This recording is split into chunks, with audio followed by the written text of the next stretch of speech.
Hello friends, இன்றைக்கி Thursday vlog பார்க்கலாமா? வாங்க. இன்றைக்கி லீவுங்கிறனால சன்னும் கூட இருந்தார். ஸோ 2 பேரும் தோசை ஊற்றி இன்றைக்கி சிம்பிளாக பொடி வச்சு சாப்பிட்டோம். எனக்கு அடிக்கிறதுனாவே பிடிக்காது குழந்தைங்கள. அதுவும் பெற்ற பிள்ளைங்கள நம்ம அடிக்கிறதுங்கிறது அது ஒரு பாவ செயல் மாதிரி தான் எனக்கு தோணுது.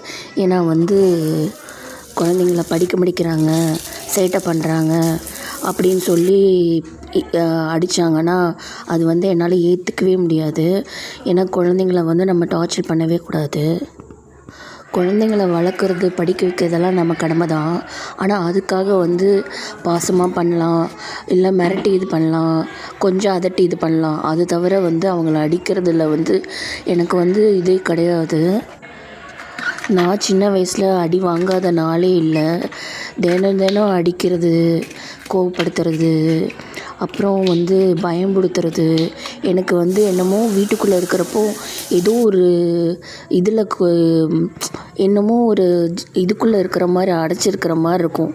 எனக்கு வெளியில் எனக்கு கல்யாணத்துக்கு அப்புறம் தான் என்னமோ ஒரு இதுலேருந்து வெளியில் வந்த மாதிரி ஒரு ஃபீலே கிடச்சிது. சொல்லப்போனால் எல்லாருமே அம்மா வீட்டுக்கு போகணுன்னு நினைப்பாங்க. எல்லாருமே அம்மா வீட்டில் ஸ்பெண்ட் பண்ணணும், டைம் ஸ்பெண்ட் பண்ணணுன்னு நினைப்பாங்க.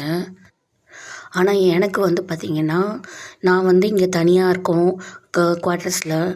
மாமியார் யாரும் பிரச்சனையும் இல்லாமல் இங்கே இருக்கிறனால எனக்கு இந்த லைஃப் தான் பிடிச்சிருக்கு. இப்படியே இருந்துடலாமோன்னு தோணும். அதனாலே நான் வெளியில் எங்கேயும் அம்மா வீட்டுக்கு எங்கேயும் போக மாட்டேன். ஸோ எனக்கு இதே லைஃபே எனக்கு பிடிச்ச மாதிரி இருக்கிற மாதிரி தோணும். ஸோ உங்களுக்கெல்லாம் எப்படி தோணுன்னு சொல்லுங்கள்.